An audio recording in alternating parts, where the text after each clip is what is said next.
The hallway light on the third floor kept flickering, even though the power had been shut off hours ago. That's what I remember most clearly. Not the smell of smoke or the sirens outside. Just that single yellow bulb stuttering above me like it was struggling to stay alive.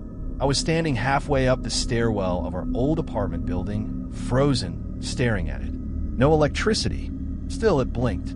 Slow, uneven, like a pulse. I should explain how I ended up there that night. It was just me, my younger sister Ava, and my friend Mark.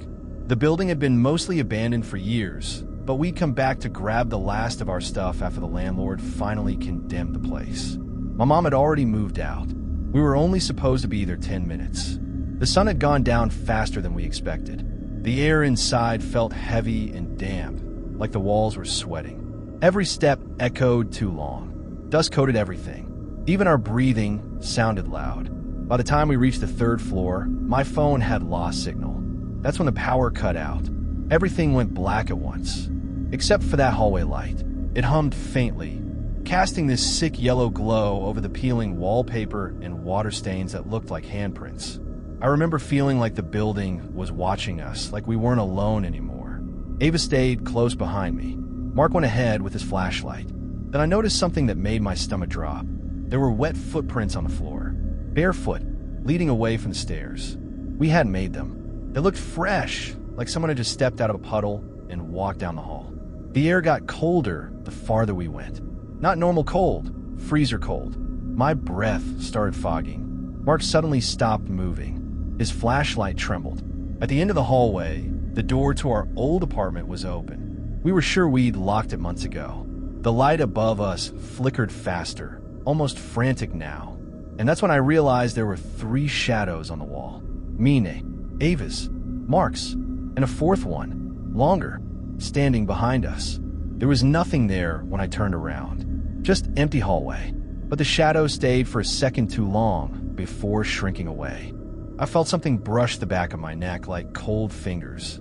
After that, everything blurred. Panic, running, missing steps, the sound of Ava crying, Mark dragging me down the stairs. We got out. At least, that's what I thought.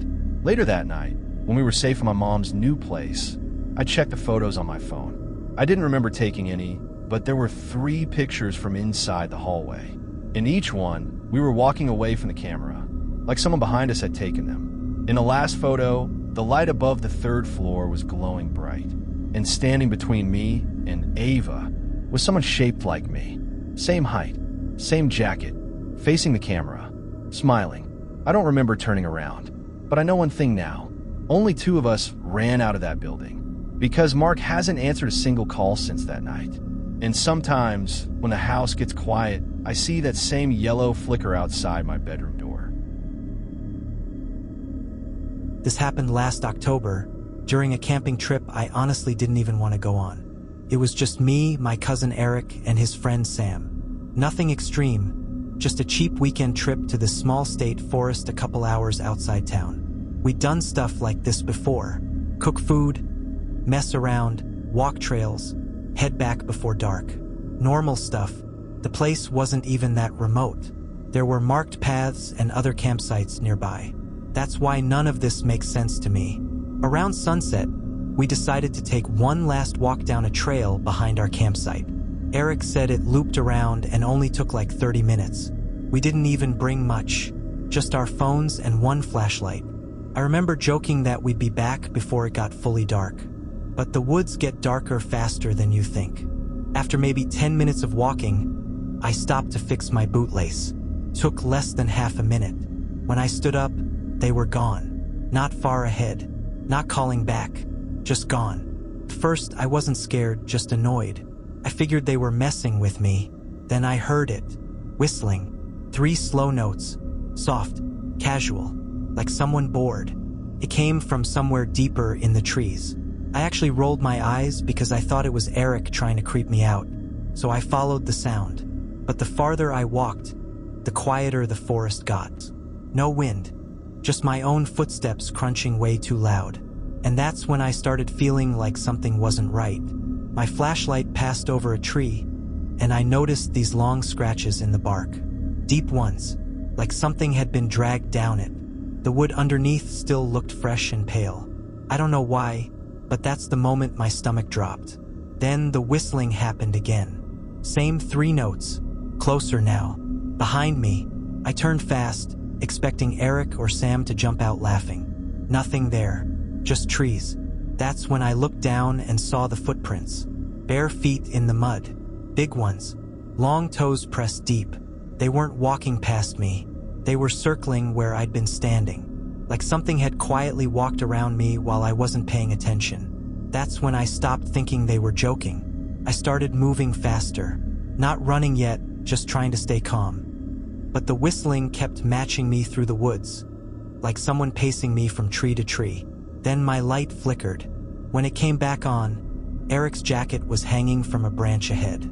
Just the jacket, torn and dirty, like it had been there for weeks. But he'd been wearing it 20 minutes earlier.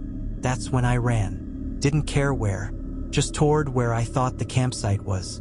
I made it back alone. Search teams came the next day. They never found Eric or Sam. No tracks, no clothes, nothing. But here's the part one don't tell people because it sounds insane. When I unpacked my bag at home, there was dirt inside, and pressed into it were small, bare footprints, facing upward, like something had been standing inside my backpack while I was carrying it. Sometimes, late at night, when everything's quiet, I hear those same 3 notes outside my window. Soft, slow, patient, like it finally knows where I live. If you made it to the end, thank you for watching. If you enjoyed the story, hit the like button. It really helps the channel. And consider subscribing for more creepy, mysterious, and thrilling stories every week. If you want to watch more horror like this, tap the video on your screen to check out my last story. See ya in the next one.